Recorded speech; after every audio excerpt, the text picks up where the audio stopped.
Hello दोस्तों, आपका स्वागत है आर के वाई पीसीएस क्लासेज में। तो आज हम स्टार्ट करेंगे राज्यपाल। आज का अपना टॉपिक स्टार्ट होगा राज्यपाल, जो कि आरएस के सिलेबस के अकॉर्डिंग होगा। तो स्टार्ट करने से पूर्व हमारे जो हमारी क्लासेज है आर के वाई पीसीएस क्लासेज, इसको आप सब्सक्राइब करें और अपने दोस्तों के पास शेयर करें, जिससे ज़्यादा से ज़्यादा स्टूडेंट अपनी क्लास को देख पाए। तो आप जो अपना टॉपिक होगा वो होगा राज्यपाल।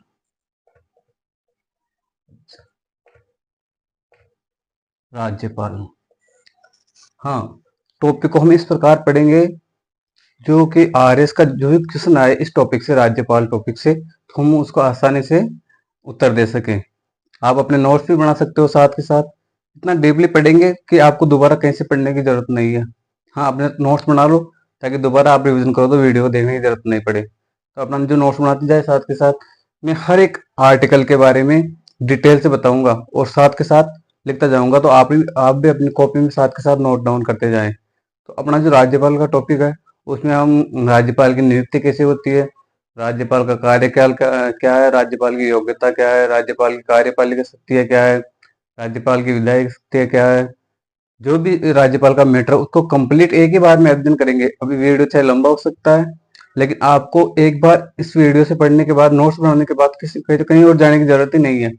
आप आसानी से कोई भी क्वेश्चन सोल्व कर सकते हो, लेकिन उसके लिए आपको बार बार रिविजन करना पड़ेगा। तो स्टार्ट करने से पूर्व मैं बताता हूँ कि राज्यपाल, हमारे जो राज्यपाल है, वो एक क्या होता है, राज्यपाल विधानमंडल होता है अपना, राजस्थान में उसका सदस्य होता है। विधानमंडल में दो होते हैं, राज्यपाल होता है, विधानसभा होती है, और कई राज्यों में विधान परिषद भी है।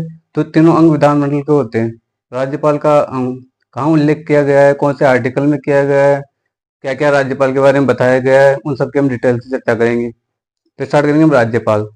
तो राज्यपाल का जो कार्यकाल है, राज्यपाल का कार्यकाल 1935 की जो शासन अधिनियम है उससे लिया गया है। हाँ, इसकी जो नियुक्ति की प्रक्रिया है वो कनाडा से ली गई है।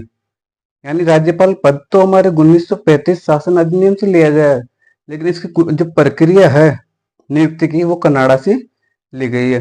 तो राज्यपाल की हम संरचना के बारे में पढ़ेंगे कि इसकी नियुक्ति कैसे होती है।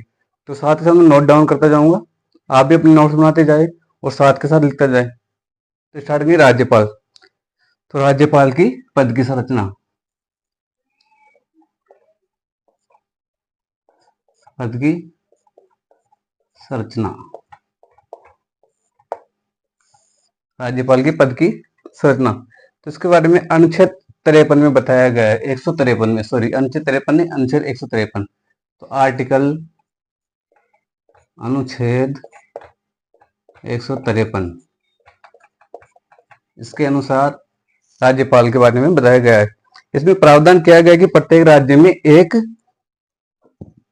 राज्यपाल होगा। प्रत्येक राज्य में एक राज्यपाल होगा। आर्टिकल 153 के अनुसार प्रत्येक राज्य में एक राज्यपाल होगा। इसकी नियुक्ति के बारे में, राज्यपाल की नियुक्ति का प्रावधान इसमें नहीं किया गया है, वो किया गया है आर्टिकल 155 में। लेकिन आर्टिकल 153 में क्या क्या है उसको एक बार कंप्लीट रूप से हम देख लेते हैं क्या क्या इसके बारे में। तो इसमें बताया गया है कि एक राज्यपाल होगा। साथ ही संविधान संशोधन 1956 के द्वारा, सातवें संविधान संशोधन 1956 में प्रावधान किया गया है कि,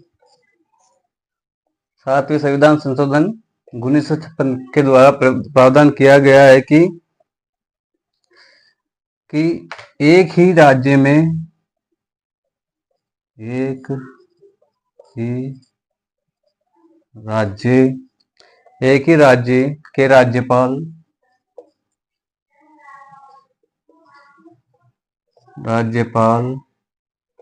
एक ही राज्य के राज्यपाल को एक से अधिक को से अधिक राज्य का राज्यपाल नियुक्त किया जा सकता है। यानी भारतीय संविधान संशोधन 1956 के द्वारा प्रावधान किया गया है कि एक ही राज्य के राज्यपाल को एक से अधिक राज्यपाल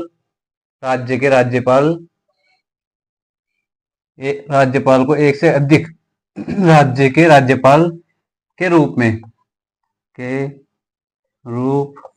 नियुक्त किया जा सकता है। ये आर्टिकल 153 में बताया गया है। लेकिन अधिकतम कितने बार नियुक्त किया जा सकता है, इसके बारे में क्या है, संविधान मौन है। यानी अधिकतम नियुक्ति के बारे में संविधान मौन है। यानी संविधान में ये नहीं बताया गया है कि राज्यपाल को कितनी बार नियुक्त किया जा सकता है, इसके बारे में क्या है, संविधान मौन है। तो ये आर्टिकल 153 में बताया गया है कि प्रत्येक राज्य में एक राज्यपाल होगा। साथ ही संविधान संशोधन 1956 के प्रावधान में बताया गया है कि एक ही राज्य के राज्यपाल को एक से अधिक राज्य के राज्यपाल के रूप में नियुक्त किया जा सकता है। और अधिकतम नियुक्ति के बारे में संविधान मौन है। यानी कितनी बार नियुक्त किया जाएगा, ये संविधान मौन है, इसके बारे में संविधान में कोई उल्लेख नहीं है। तो ये अपना हुआ आर्टिकल 153। अब पढ़ेंगे हम आर्टिकल 155, राज्यपाल का आर्टिकल 155। आप साथ के साथ अपना नोट डाउन करते जाएं, कॉपी में लिखते जाएं, ताकि दोबारा आपको वीडियो देखने की जरूरत नहीं पड़े और दोबारा रिवीजन कर सके डायरेक्ट। राज्यपाल के बारे में ऐसी कोई भी चीज नहीं होगी जो आपको नहीं बताऊंगा, सब कंप्लीट पूरी डीपली अध्ययन करेंगे हम उसके बारे में। तो आर्टिकल 155, इसमें क्या बताया गया है राज्यपाल के बारे में। हमने आर्टिकल 153 के बारे में कर लिया, आर्टिकल 155 के बारे में देखेंगे। इसमें प्रावधान किया गया है कि राष्ट्रपति के द्वारा मंत्रिपरिषद, इसमें राज्यपाल की नियुक्ति के बारे में बताया गया है कि राज्यपाल की नियुक्ति किस प्रकार होगी। तो इसमें बताया गया है कि राज्यपाल की नियुक्ति राष्ट्रपति के द्वारा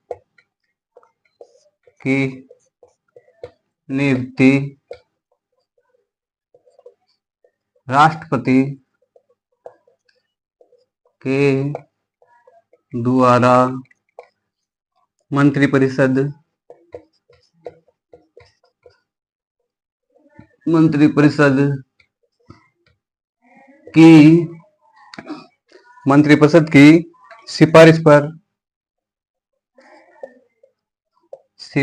पर की जाएगी। यानी किस प्रकार होगी राज्यपाल की नियुक्ति, राष्ट्रपति के द्वारा मंत्रिपरिषद की सिफारिश पर इस राज्यपाल की नियुक्ति की जाएगी। राज्यपाल की नियुक्ति करते समय राष्ट्रपति, यानी इस आर्टिकल के अनुसार राज्यपाल की नियुक्ति करते समय राष्ट्रपति किसी भी राज्य के, जो राज्य होगा, यानी किसी भी राज्य के राज्यपाल की नियुक्ति करते समय राष्ट्रपति उस राज्य के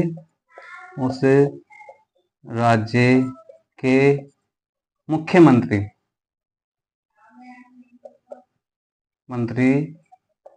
से परामर्श करेगा।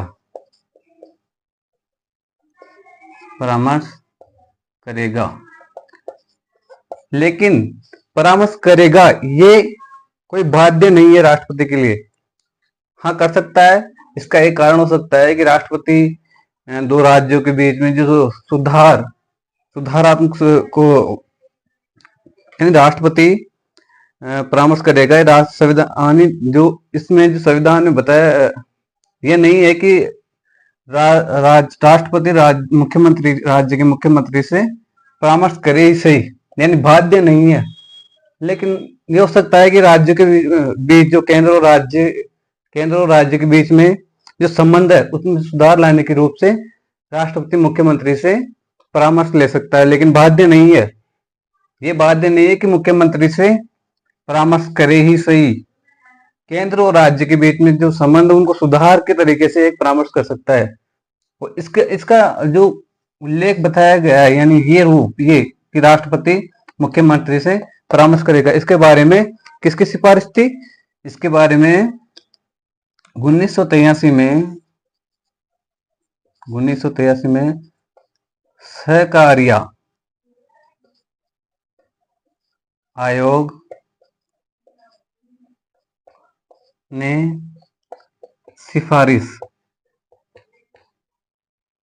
किसने सिफारिश की थी? सहकारी आयोग ने सिफारिश की थी कि राज्यपाल की नियुक्ति करते समय राष्ट्रपति राज्य के मुख्यमंत्री से सलाह मशवरा करे, यानी परामर्श करे। ये इसकी सिफारिश किसने की थी? सहकारी आयोग ने। अब सहकारी आयोग इसके कौन थे मेन जो थे, उसका क्या नाम है? सहकारी आयोग। तो उनका जो सहकारी आयोग है उनका नाम था, क्या नाम था? रणजीत सिंह सहकारिया। रणजीत सिंह सहकारिया। रणजीत सिंह सहकारिया ये क्या थे? सहकारी आयोग के अध्यक्ष थे। 1966 में बने प्रथम प्रशासनिक सुधार आयोग में राज्यपाल की नियुक्ति के लिए कोलेजियम पत्ती शुरू की गई। यहाँ नोट डाउन करिए आप। 1966 में बने प्रशासनिक सुधार आयोग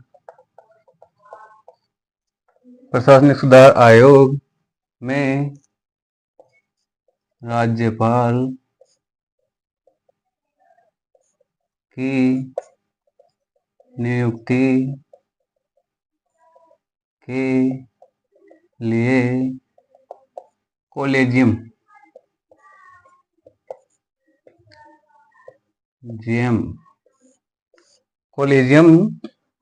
पद्धति की सिफारिश की गई। पद्धति की सिफारिश की गई। तो ये दे रखा है आर्टिकल 155 में।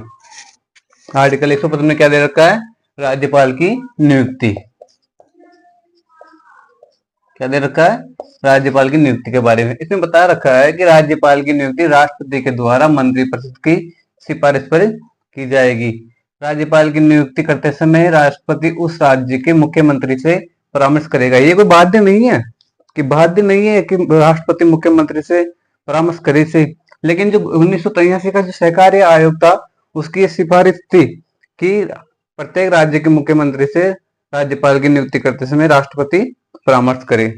राष्ट्रपति करे या ना करे राष्ट्रपति के ऊपर है, लेकिन राष्ट्रपति कर सकता है। ये ध्यान में रख कर सकता है कि केंद्र और राज्य के बीच में जो संबंध है उनमें सुधारात्मक दृष्टि से परामर्श कर सकता है। तो ये आर्टिकल 155 दे रखा है किसके बारे में? राज्यपाल की नियुक्ति के बारे में। आप अपने नोट डाउन करते रहें ताकि जिससे आप बाद में रिवीजन कर सकें। अब इसके बाद में पढ़ेंगे हम आर्टिकल 156। आर्टिकल 156 में राज्यपाल की कार्यकाल के बारे में बताया गया है। आर्टिकल 156 में राज्यपाल के कार्यकाल के बारे में बताया गया है कि कितना कार्यकाल होगा इसका। आर्टिकल 156 इसमें बताया गया है कि इसका कार्यकाल क्या होगा। तो राज्यपाल का कार्यकाल क्या होगा? राष्ट्रपति के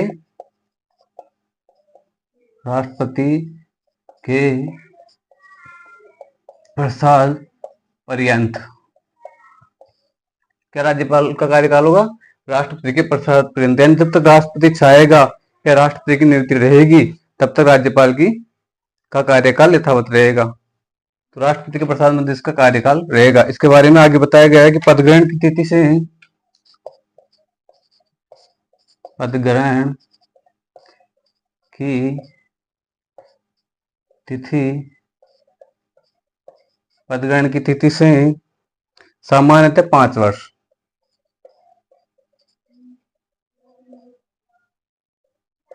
सामान्यतः 5 वर्ष इसका कार्यकाल होगा।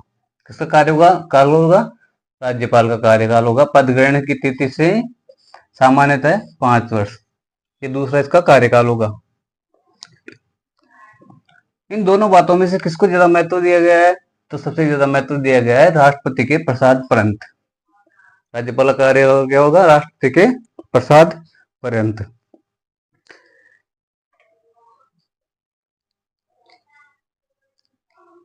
ये कार्यकाल हो गया।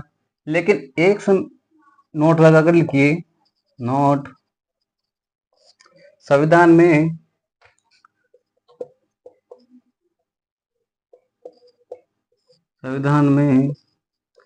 राज्यपाल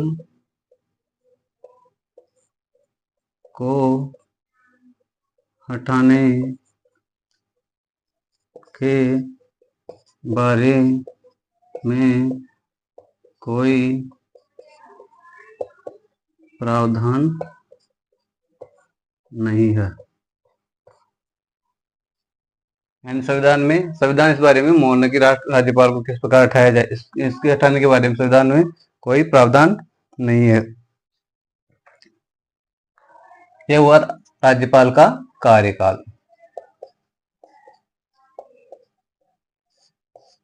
राज्यपाल का कार्यकाल।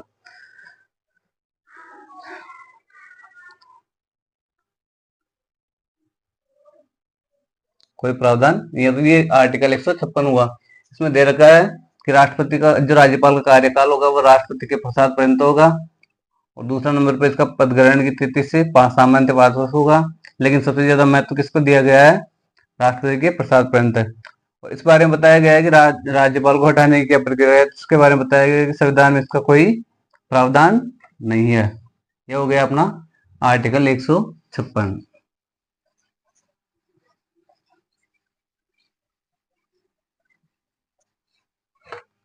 आर्टिकल 156। अब इसकी योग्यता, आर्टिकल 157 में क्या है? योग्यता।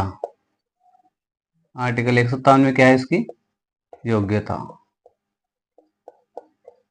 तो राज्यपाल की योग्यता कितने प्रकार की होगी, क्या क्या योग्यता होगी? ये आर्टिकल कौन से दे रखा है? आर्टिकल 57 में। तो इसमें देखेंगे इसकी पहली योग्यता क्या होगी। तो राज्यपाल की योग्यता का प्रावधान आर्टिकल 157 में दे रखा है। इसमें पहली योग्यता होगी कि वह 2 प्रकार की योग्यताएं इसमें राज्यपाल की 2 प्रकार की योग्यता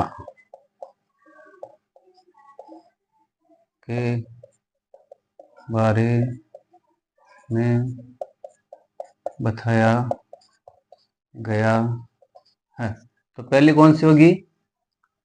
2 प्रकार की योग्यताओं के बारे में बताया गया है आर्टिकल 157 में राज्यपाल की।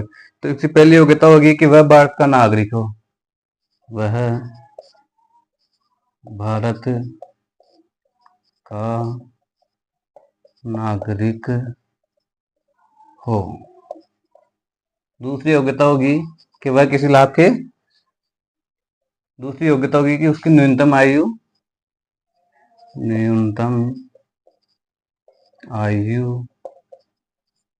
35 वर्ष, न्यूनतम आयु 35 वर्ष को 35 वर्ष को पूर्ण कर चुका हो, यानी 35 वर्ष को पूर्ण कर चुका हो। ये इसकी 2 योग्यता होगी। आर्टिकल 157 में 2 ही योग्यता के बारे में बताया गया है, बाकी ये नहीं लाभ का पद पर नहीं हो, ये सब शर्तें हैं उसकी। योग्यता केवल 2 ही बताएगी, वह भारत का नागरिक हो और उसकी न्यूनतम आयु कितनी हो? 35 वर्ष। इन 2 के बारे में आर्टिकल 157 में उल्लेख किया गया है।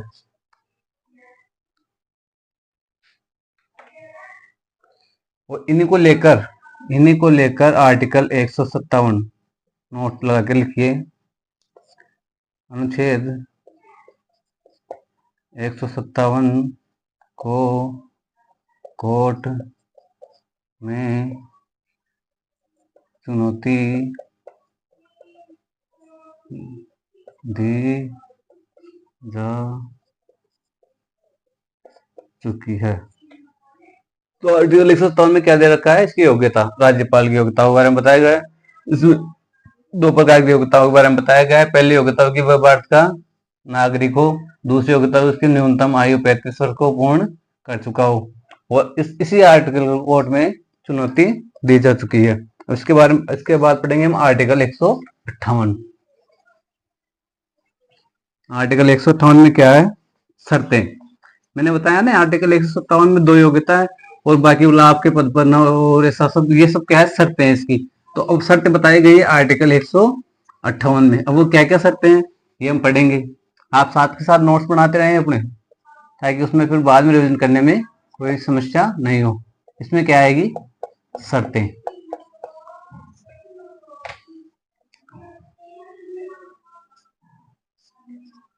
शर्तें बताई गई है। अब पहली शर्त कौन सी है?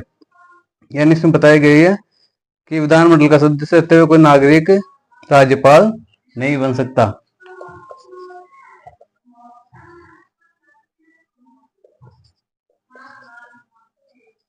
विधान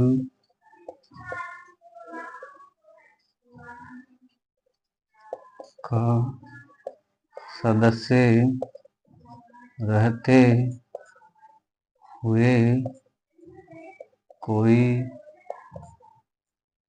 नागरिक राज्यपाल नहीं बन सकता। यानी विधानमंडल का सदस्य रहते हुए कोई नागरिक राज्यपाल नहीं बन सकता। ये क्या है? पहली शर्त है। इसके बाद में बताया गया है कि हाँ, लेकिन अगर ये सदस्य बन जाए तो क्या होगा? तो इसमें बताया गया है कि पद ग्रहण की तिथि से पूर्व यह पद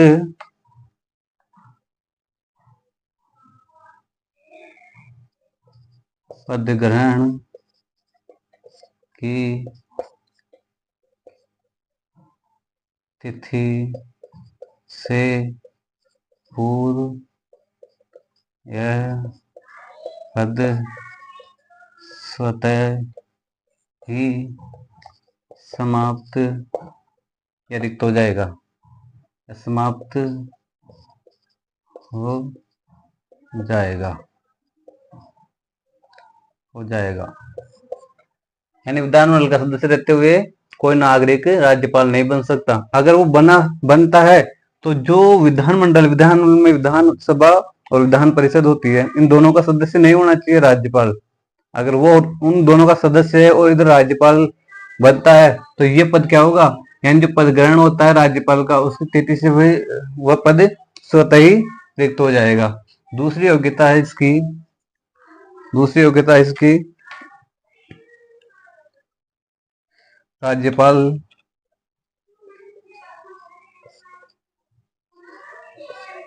पद पर रहते हुए उसके वेतन भत्तों में किसी प्रकार की कटौती नहीं की जा सकती। तुम्हें किसी प्रकार की कटौती नहीं की जा सकती। दूसरी शर्त क्या है? कि राज्यपाल के पद पर रहते हुए उसके वेतन भत्तों में किसी प्रकार की कटौती नहीं की जा सकती। ये क्या है इसकी दूसरी शर्त। और तीसरी शर्त है इसकी कि लाभ के पद पर किसी भी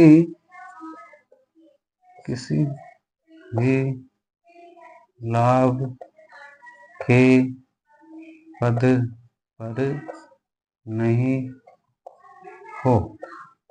यानी ये तीन शर्तें हैं। दो तो योग्यता हो गई इसकी, एक तो भारत का नागरिक हो और दूसरी 35 वर्ष की आयु पूर्ण कर चुका हो।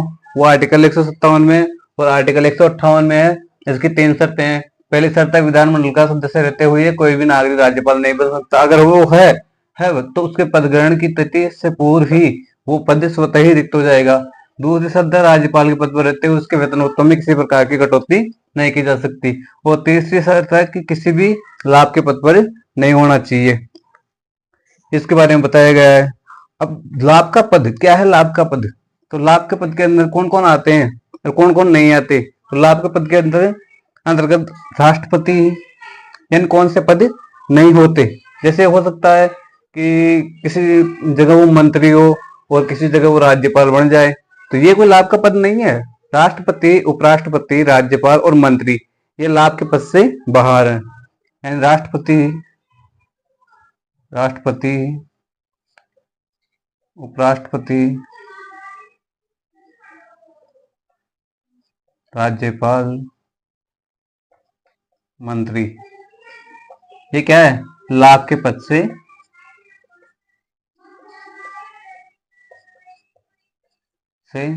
बाहर रखे गए हैं। ये क्या है? तो ये लाभ के पद से बाहर रखे गए हैं। अब इसके बाद में आता है आर्टिकल 159। तो आर्टिकल 159 में क्या दे रखी है? राज्यपाल की शपथ। आपने नोट डाउन कर लिया, साथ के साथ नोट्स बनाते रहें ताकि बाद में आपको वीडियो देखने की जरूरत नहीं पड़े और आप इनका रिवीजन कर लें। और हाँ, इस प्रकार लिखवा रहा हूं मैं जैसे आप RS में मेंस राइटिंग कर रहे हो, तो ये वनडे के एग्जाम के लिए तो इम्पोर्टेंट है ही, लेकिन जो मेंस है उसके लिए अकॉर्डिंग भी बहुत इम्पोर्टेंट है। इस प्रकार हम आंसर राइटिंग भी कर सकते हैं। जैसे आ जाए राज्यपाल की शर्तें के बारे में बताओ, तो जैसे 50 शब्दों में दे दे कि राज्यपाल की शर्तें 50 शब्द में बताओ, तो ये अपन को ये 3 शर्तें लिखनी है इसकी, राज्यपाल की। अब इसके बारे में, इसकी शपथ के बारे में उल्लेख है। शर्तें आ गई, राज्यपाल का कार्यकाल आ गया, नियुक्ति आ गई, उसकी योग्यता आ गई, शर्तें आ गई। अब इसकी आएगी शपथ, यानी राज्यपाल की शपथ कौन दिलाता है, कौन से आर्टिकल में राज्यपाल की शपथ के बारे में कौन से आर्टिकल में उल्लेख है, ये सब हम करेंगे चर्चा। तो राज्यपाल की शपथ के बारे में आर्टिकल 159 में, आर्टिकल 159 में शपथ के बारे में उल्लेख है। इसकी शपथ कौन दिलाता है? राज्यपाल को शपथ कौन दिलाता है? तो राज्यपाल को शपथ हाई कोर्ट का मुख्य न्यायाधीश दिलाता है। हाई कोर्ट के मुख्य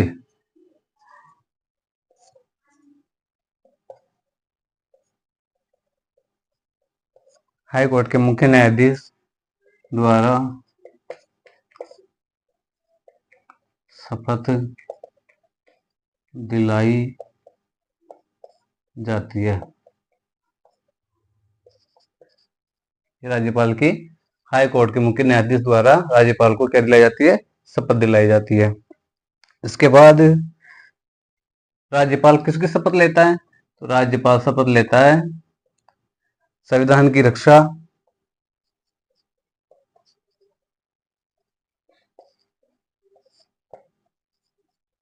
संविधान की रक्षा और संविधान की रक्षा, नागरिकों का कल्याण, राज्य व राज्य के नागरिकों के कल्याण की शपथ लेता है।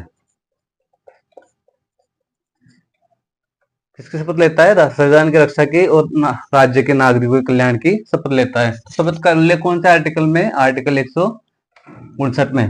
राज्यपाल को शपथ कौन दिलाता है? ऐसा क्वेश्चन भी आता है वनडे एग्जाम में कि राज्यपाल को शपथ कौन दिलाता है? तो राज्यपाल को शपथ दिलाता है हाई कोर्ट का मुख्य न्यायाधीश। कौन दिलाता है? हाई कोर्ट का मुख्य न्यायाधीश। अब इसके बाद में पढ़ेंगे हम आर्टिकल 100, आगे किस और किसको आर्टिकल में राज्यपाल के बारे में बताया गया है।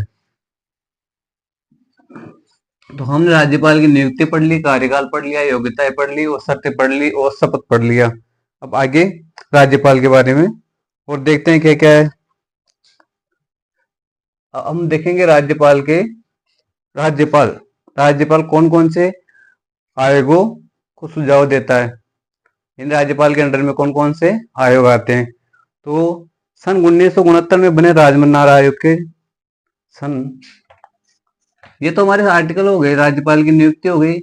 और हाँ, हमने मैंने बताया नहीं, नोट नोट कर कर लिखिए आप। आर्टिकल अनुच्छेद अनुच्छेद 154 में राज्यपाल की शक्तियों के बारे में बताया गया है। राज्यपाल की शक्तियों के बारे में बताया गया है।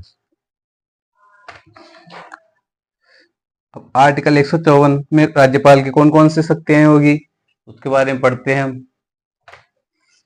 आर्टिकल 154 यानी अनुच्छेद 154, इसमें कौन कौन सी शक्तियां होती है राज्यपाल की। कार्यकारी शक्तियां होती है, कार्यपालिका संबंधी। पहली कौन सी होती है, कार्यपालिका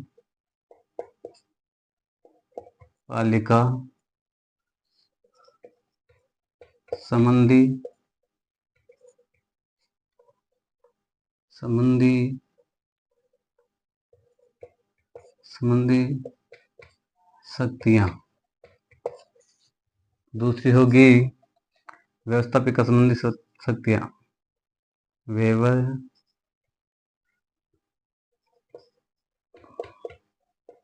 व्यवस्थापिका संबंधी व्यवस्थापिका या विधायी शक्तियां।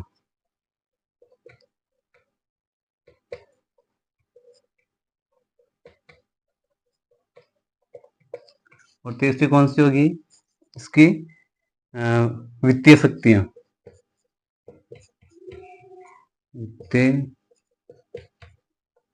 शक्तियां। और चौथी कौन सी होगी इसकी, न्यायिक शक्तियां। कौन सी होगी, न्यायिक शक्तियां।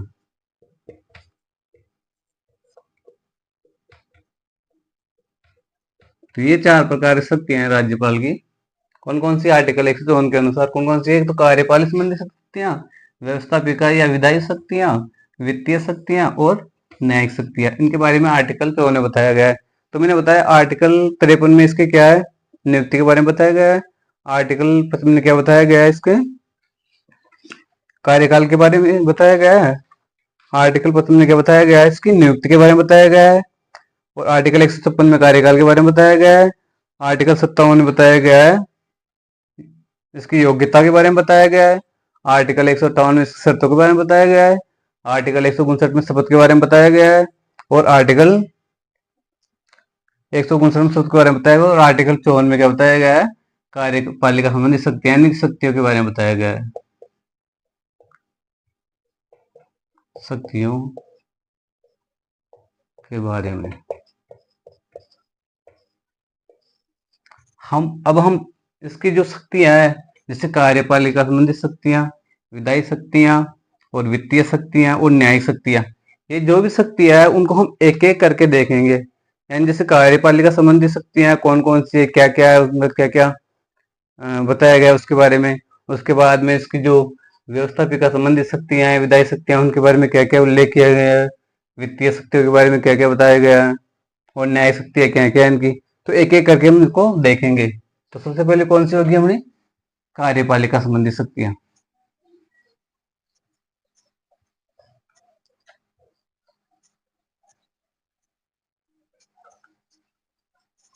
कौन सी होगी, पहली होगी कार्यपालिका संबंधी शक्तियां।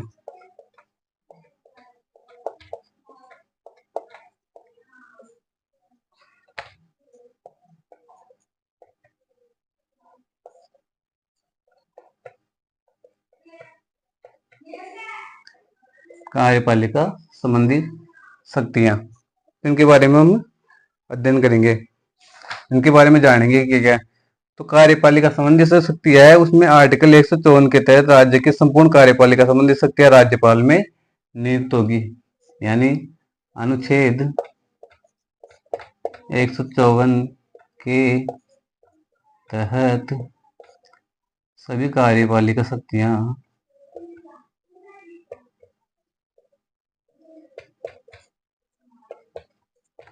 सभी कार्यपालिका शक्तियां राज्यपाल में निहित होगी।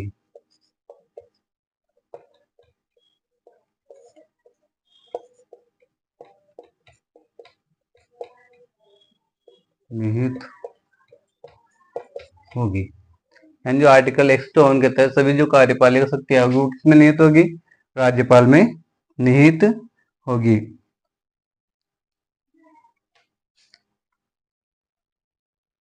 इन सब शक्तियों का प्रयोग इन सब शक्तियों का प्रयोग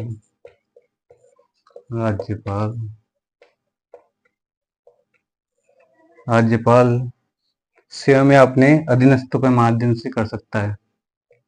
स्वयं या अपने अधीनस्थों के माध्यम से कर सकता है।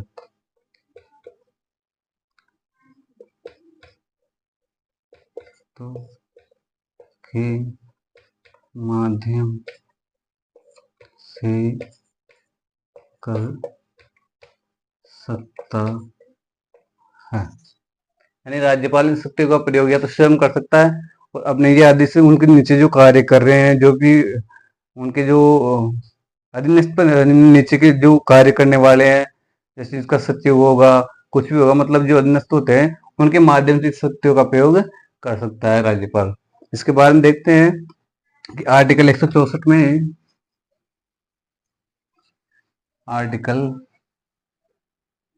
अनुच्छेद 164 में राज्य के बहुमत दल के नेता को मुख्यमंत्री नियुक्त करता है।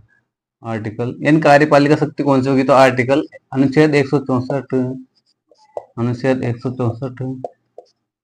में क्या है? यानी अनुच्छेद 164 में बताया गया है कि जो विधानसभा चुनाव होता है उनमें जो बहुमत प्राप्त दल होता है उसके जो नेता होते हैं उसको राज्यपाल क्या कर सकता है? मुख्यमंत्री नियुक्त कर सकता है। तो बहुमत प्राप्त दल के नेता को विधानसभा में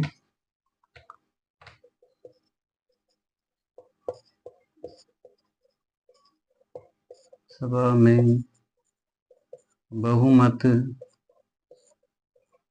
प्राप्त दल के नेता को राज्यपाल मुख्यमंत्री नियुक्त कर सकता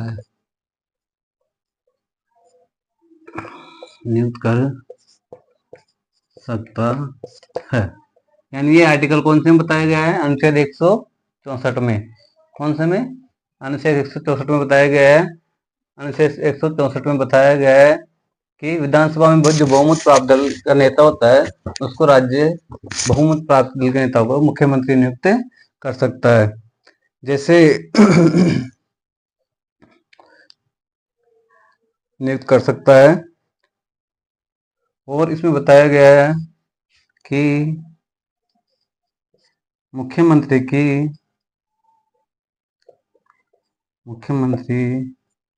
की सिफारिश पर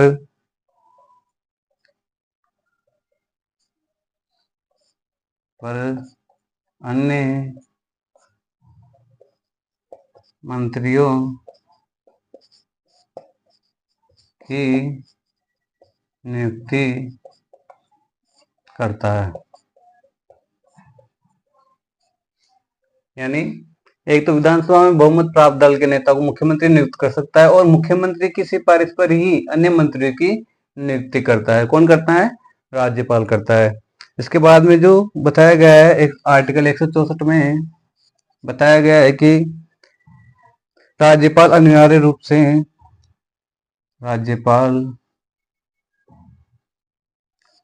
राज्यपाल मध्य प्रदेश, झारखंड, छत्तीसगढ़ और Madhya Pradesh MS, Jharkhand JH, Chhattisgarh CH और झारखंड, छत्तीसगढ़ और उड़ीसा में एक जनजातीय मंत्री की नियुक्ति कर सकता है, मंत्री की नियुक्ति कर सकता है। यानी इसी आर्टिकल में बताया गया है कि राज्यपाल मध्य प्रदेश, झारखंड, छत्तीसगढ़, उड़ीसा में एक जनजातीय मंत्री की नियुक्ति कर सकता है। इन राज्यों के अलावा वो जैसे राजस्थान में नहीं कर सकता। ये उसमें बताया गया है, आर्टिकल में लिखा हुआ है कि मध्य प्रदेश, झारखंड, छत्तीसगढ़ और उड़ीसा में एक जनजातीय मंत्री की नियुक्ति कर सकता है। इसके बाद नोट लगा कर लिखिए आप, नोट यहाँ तक लिख लिया ना तुमने? साथ के साथ लिखते रहो, चाहे वीडियो को पॉज करके लिख लेना, रोक के लिखते रहो, पर लिखना जरूर, अपने नोट्स बनाते रहो। जो भी मैटर दे रहा हूँ आरएस लेवल का, मेंस लेवल का मैटर है ये। लिखो नोट लगा के, नोट लगा के लिखो।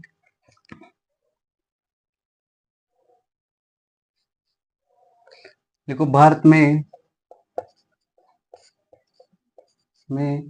झारखंड JH और छत्तीसगढ़, झारखंड और छत्तीसगढ़ की जगह बिहार राज्य का, की जगह बिहार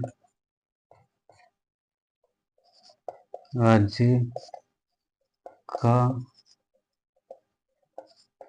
उल्लेख था। यानी जो छत्तीसगढ़ अभी जो मैंने बताया था ना, छत्तीसगढ़, झारखंड और मध्य प्रदेश, उड़ीसा, तो जो छत्तीसगढ़ और झारखंड है उसमें बिहार, उसकी जगह पहले क्या था, बिहार राज्य का उल्लेख था, जिसको 94 संविधान संशोधन 2007 द्वारा हटाया गया, जिसे 94 अमेंडमेंट यानी 94 संविधान संशोधन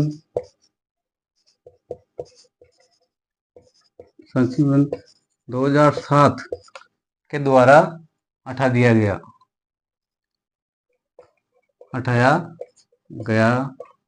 था।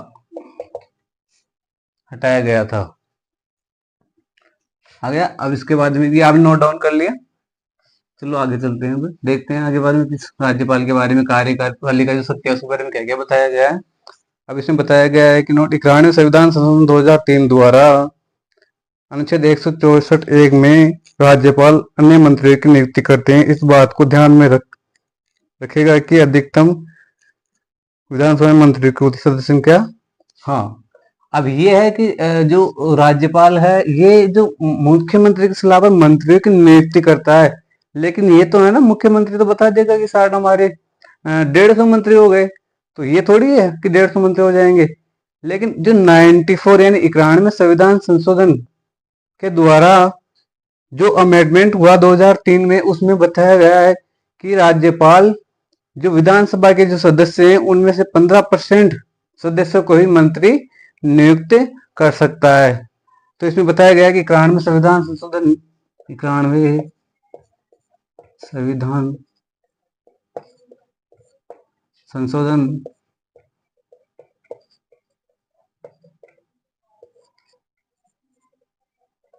2003, 91 संविधान संशोधन 2003 के तहत अनुच्छेद 164(1) में राज्यपाल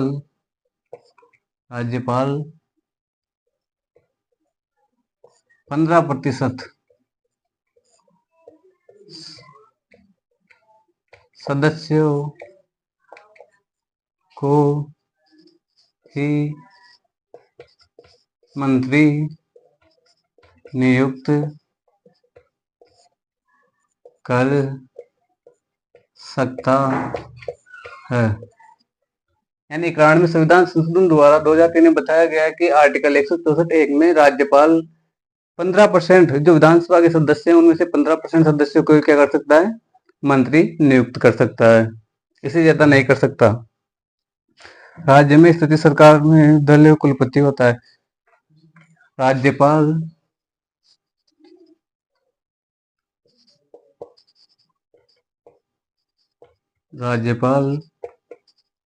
राज्य में स्थित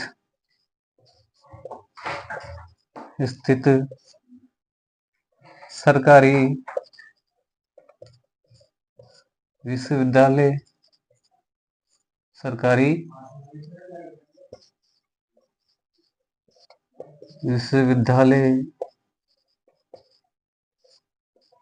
का कुलपति होता है। एंड राज्यपाल राज्य में स्थित जो सरकारी विश्वविद्यालय होते हैं उनका क्या होता है? कुलपति होता है। राज्यपाल राज्य के सभी प्रकार के आयोगों का गठन करता है। राज्यपाल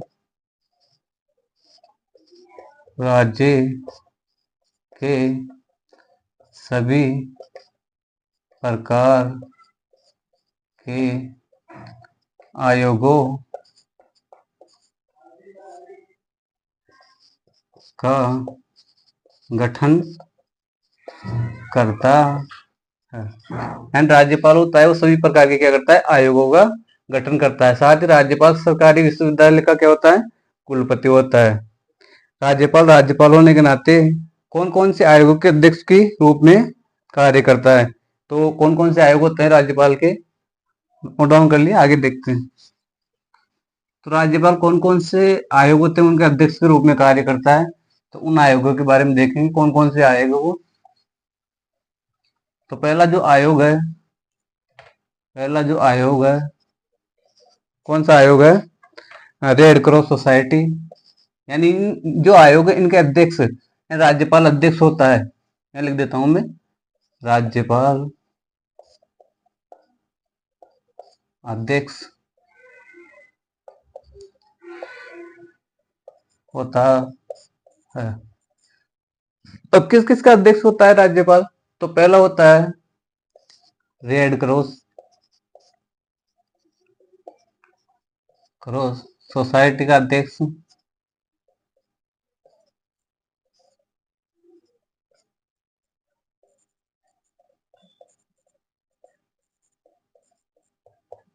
होता है। रेड क्रॉस सोसाइटी का क्या होता है? अध्यक्ष होता है। राज्य सैनिक कल्याण बोर्ड का अध्यक्ष होता है। दूसरा क्या होता है? राज्य सैनिक कल्याण बोर्ड का अध्यक्ष होता है। राज्य सैनिक कल्याण बोर्ड का क्या होता है? अध्यक्ष होता है। तीसरा होता है पश्चिमी जो सांस्कृतिक केंद्र है, पश्चिमी सांस्कृतिक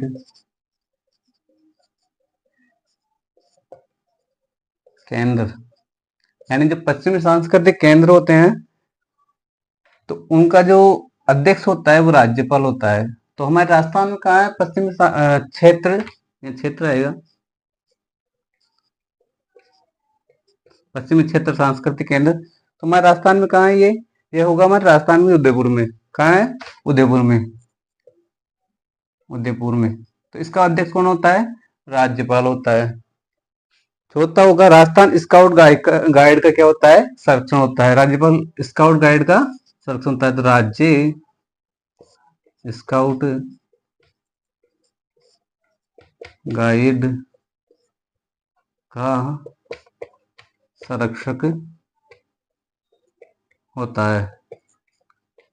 तो राज्यपाल इन सबका क्या होता है? अध्यक्ष होता है। किस किस का अध्यक्ष होता है? तो राज्यपाल होता है रेड क्रॉस सोसाइटी का अध्यक्ष होता है। उसके बाद राज्य सैनिक कल्याण बोर्ड का अध्यक्ष होता है। पश्चिमी क्षेत्र का सांस्कृतिक केंद्र इसका अध्यक्ष होता है। और राज्य स्काउट गाइड का सदस्य होता है। फिर राज्यपाल इन बोर्डों का आयोग का गठन करता है और इनका अध्यक्ष भी होता है। अब इसके बाद में देखते हैं राज्यपाल की जो कार्यपालिका संबंधी शक्तियों में आगे क्या है। इसके बाद ही राज्यपाल जो आर्टिकल हमने 164 देखा ना, आर्टिकल 164, तो इसके बाद में आर्टिकल 165 होता है। तो हम पहले आर्टिकल 165 के बारे में चर्चा कर लेते हैं, उसके बाद में फिर आगे बढ़ेंगे सीक्वेंस वाइज। तो आर्टिकल 165 में क्या है, क्या दे रखा है? वैसे आप सबको पता होगा कि आर्टिकल 165 में महाधिवक्ता दे रखा है। जिस प्रकार वो अटॉर्नी जनरल होता है ना हमारा केंद्र लेवल पर अटॉर्नी जनरल, उसी प्रकार राज्य में क्या होता है? महाधिवक्ता यानी एडवोकेट जनरल होता है। अनुच्छेद 165, अनुच्छेद 165। अब इसमें क्या दे रखा है? इसमें दे रखा है महाधिवक्ता, महाधिवक्ता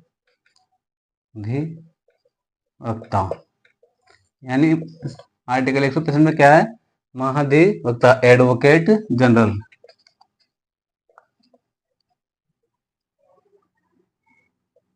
एडवोकेट जनरल।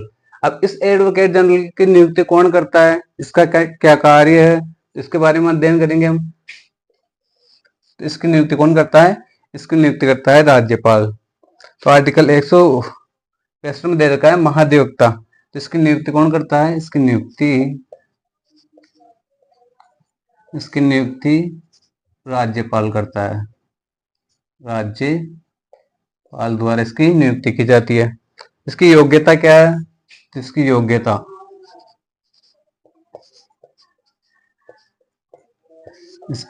क्या है? तो इसकी योग्यता है हाई कोर्ट का न्यायाधीश के समान। जो हाई कोर्ट का न्यायाधीश होता है उसके समान इसकी योग्यता है। अब हम पढ़ेंगे आने वाले समय टाइम में, जो भी हाई कोर्ट का हमारा टॉपिक आएगा तो उसमें न्यायाधीश की क्या क्या योग्यता है, उसी के प्रकार इसकी योग्यता होती है। तो इसमें लिख देंगे हाई कोर्ट के न्यायाधीश के समान। क्या योग्यता है इसकी? हाई कोर्ट के न्यायाधीश के समान। और इसका कार्यकाल क्या है? यानी जो महाधिवक्ता है एडवोकेट जनरल, इसका कार्यकाल क्या है? तो इसका कार्यकाल होगा राज्यपाल के प्रसाद पर। जिस प्रकार जो अटॉर्नी जनरल होता है हमारा जो केंद्र लेवल में, उसका कार्यकाल होता है राष्ट्रपति के प्रसाद पर्यंत। और जो हमारा अधिवक्ता है एडवोकेट जनरल, इसका कार्यकाल होता है राज्यपाल के प्रसाद पर्यंत। कार्यकाल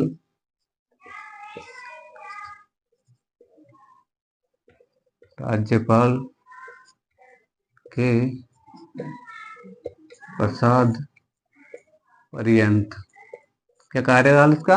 राज्यपाल के प्रसाद पर्यंत। अब इसका कार्य क्या क्या है?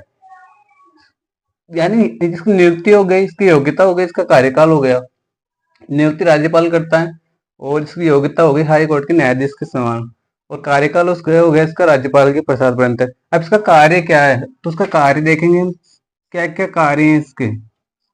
महाधिवक्ता के कार्य क्या क्या है, कार्य के बारे में करेंगे मंथन। तो इसका पहला कार्य है, इसको मिटा देता हूं मैं, आप नोट डाउन कर लीजिए। महाधिवक्ता का कार्य क्या क्या है, किस लिए इसकी नियुक्ति की जाती है महाधिवक्ता की?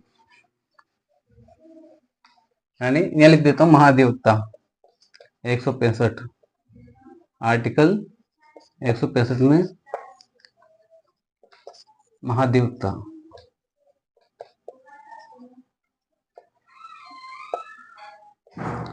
महाधिवक्ता तो कार्य क्या क्या है इसका पहला कार्य है वो क्या है? देखो, राज्य सरकार को कानूनी मामलों में सलाह देना। पहला कार्य क्या है? राज्य सरकार को कानूनी मामलों में सलाह देना। यानी राज्य सरकार को कानूनी मामलों में सलाह देना, ये इसका क्या है? पहला कार्य। इसका दूसरा कार्य क्या है? कार्य तो सब ये नहीं है सीक्वेंस वाइज है, ये नहीं है कि एक नंबर पे ये होगा तो ये होगा, नहीं, ये सब भी कार्य है इसके। ये तो मैं लिख रहा हूँ जिस हिसाब से सीक्वेंस वाइज आ जाए इस वजह से। तो दूसरा कार्य इसका, राज्य सरकार राज्य की सरकार के विभिन्न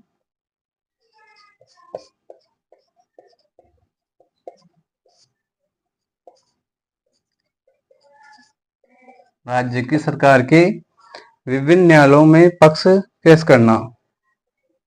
विभिन्न यानी अलग अलग जो भी न्यायालय हैं, कोर्ट हैं, विभिन्न न्यायालयों में यानी सरकार के पक्ष रखना, यानी सरकार का कोई भी पक्ष हो वो न्यायालयों में कौन रखता है? महाधिवक्ता रखता है। यानी सरकार के पक्ष में वो अपनी कानूनी दलील पेश करता है। तो ये न्यायालयों में पक्ष रखना, इसका पक्ष रखना, सरकार का पक्ष रखना, किसका पक्ष रखना? सरकार का पक्ष रखना। अब तीसरा कार्य क्या है इसका? महाधिवक्ता का, यानी महाधिवक्ता सर्वोच्च अधिकारी होता है। किसका अधिकारी होता है? राज्य की सर्वोच्च विधि का अधिकारी होता है। राज्य की सर्वोच्च विधि का अधिकारी होता है। ये महाधिवक्ता के कार्य हैं। क्या क्या कार्य है इसके? एक तो पहला है इसका कि राज्य सरकार को कानूनी मामलों में सलाह कौन देता है? महाधिवक्ता देता है। दूसरा होता है राज्य की सरकार के विभिन्न न्यायालय हैं, विभिन्न सरकार के विभिन्न न्यायालयों में पक्ष कौन रखता है? महाधिवक्ता रखता है, सरकार का पक्ष रखता है। और तीसरा होता है राज्य का जो सर्वोच्च विधि अधिकारी होता है वो कौन होता है? महाधिवक्ता होता है। अब इसके क्या क्या विशेष अधिकार हैं? महाधिवक्ता के क्या क्या विशेष अधिकार हैं? विशेषाधिकार,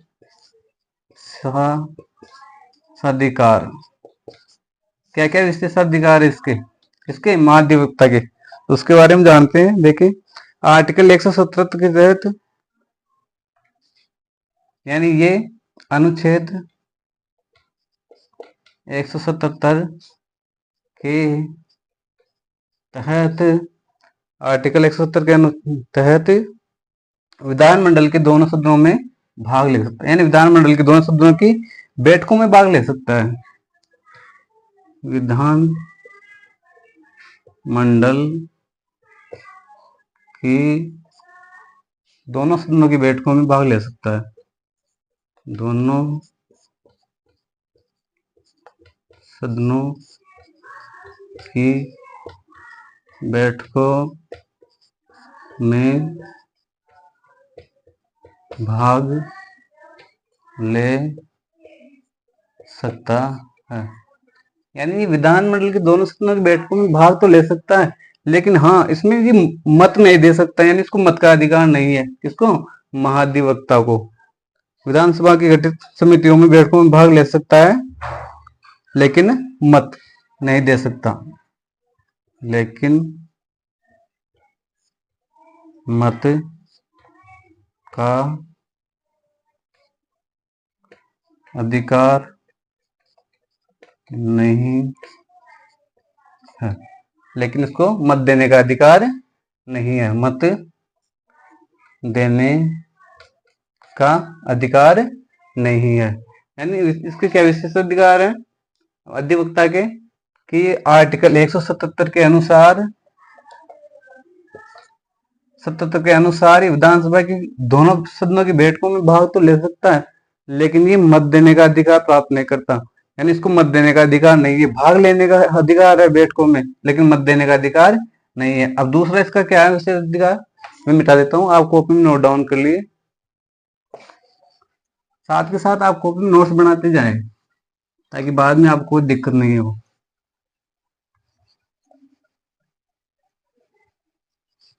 अब इसका दूसरा विशेष अधिकार क्या होगा महाधिवक्ता का? इसका दूसरा विशेष अधिकार होगा कि ये विधानसभा में गठित समितियों की बैठकों में भाग ले सकता है।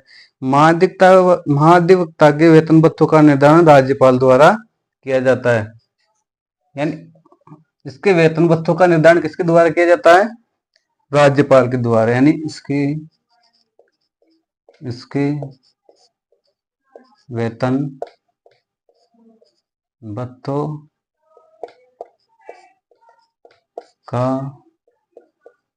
निर्धारण राज्यपाल के द्वारा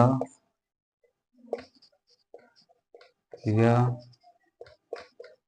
जाता है। यानी जो महाधिवक्ता है, इसके जो वेतन भत्ते हैं, इसका निर्धारण किसके द्वारा किया जाता है? राज्यपाल के द्वारा किया जाता है। इसके बाद हम देखते हैं कि महाधिवक्ता का पद का प्रावधान राज्य पुनर्गठन अधिनियम 1956 में किया गया है। यानी इसके जो पद का जो प्रावधान है, ये किसमें किया गया है? तो इसके महाधिवक्ता पद का जो प्रावधान है वो राज्य के पुनर्गठन 1956 पुनर्गठन अधिनियम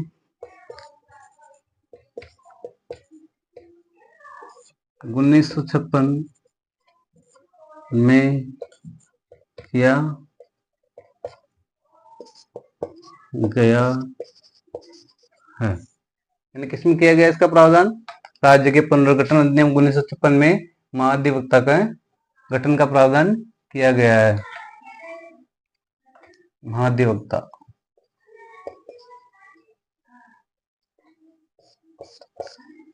प्रावधान किया गया है।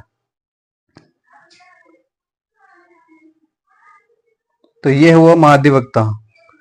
अब ये देख लेते हैं कि प्रथम महाधिवक्ता कौन था। तो प्रथम महाधिवक्ता कौन था? प्रथम महाधिवक्ता कमेंट करें सब, कौन था? तो कौन था? जीसी कासलीवाल। कौन था? जीसी कासलीवाल। ये कौन था? प्रथम महाधिवक्ता। और वर्तमान महाधिवक्ता कौन है? एमएस सिंघवी। वर्तमान कौन है?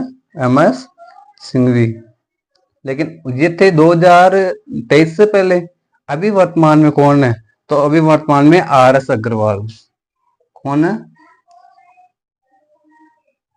वर्तमान? आरएस अग्रवाल। ये अपने महाधिवक्ता है। प्रथम कौन है? जीएस कासलीवाल। और वर्तमान कौन है? आरएस अग्रवाल।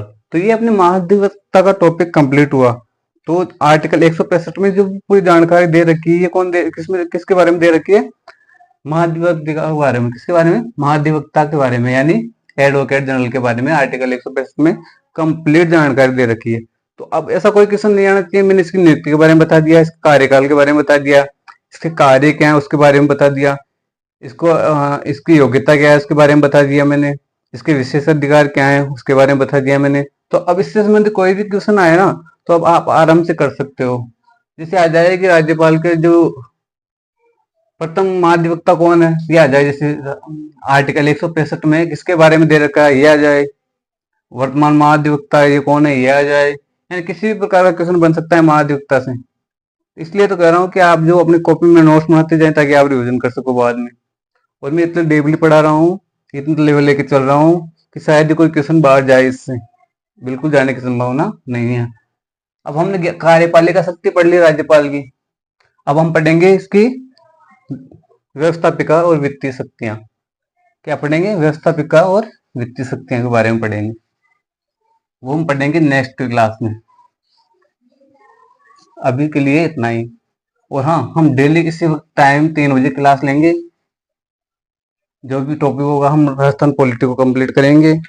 आरएस के अकॉर्डिंग हम जो भी सिलेबस में दे रखे हैं, राज्यपाल, मुख्यमंत्री, मंत्रिपरिषद, विधानसभा, जो भी आयोग दे रखे हैं, इन सबको जो भी जैसे लोकायुक्त दे रखा है, सारे कंप्लीट जो भी टॉपिक है उसका डिस्कस करेंगे। और इतना डीपली करेंगे कि आपको बाद में कहीं से नोट्स बनाने की जरूरत ही नहीं है। आप इसका बार बार रिविजन करके अपना लेवल बढ़िया कर सकते हो। और कोई भी एग्जाम हो, चाहे किसी भी प्रकार का क्वेश्चन आए, आप आराम से उस क्वेश्चन का आंसर दे सकते हो। तो अभी के लिए इतना ही। कल से हम इसकी राज्यपाल की क्या विधायी शक्ति और व्यवस्थापिका शक्ति के बारे में अध्ययन करेंगे। तो आपका कल स्वागत रहेगा RKY PCS क्लासेज पे। तो तब तक के लिए धन्यवाद। अपने चैनल को सब्सक्राइब कर दें, ज़्यादा से ज़्यादा के लिए शेयर करें और स्टूडेंट के पास भेजें ताकि उनको भी फायदा रहे।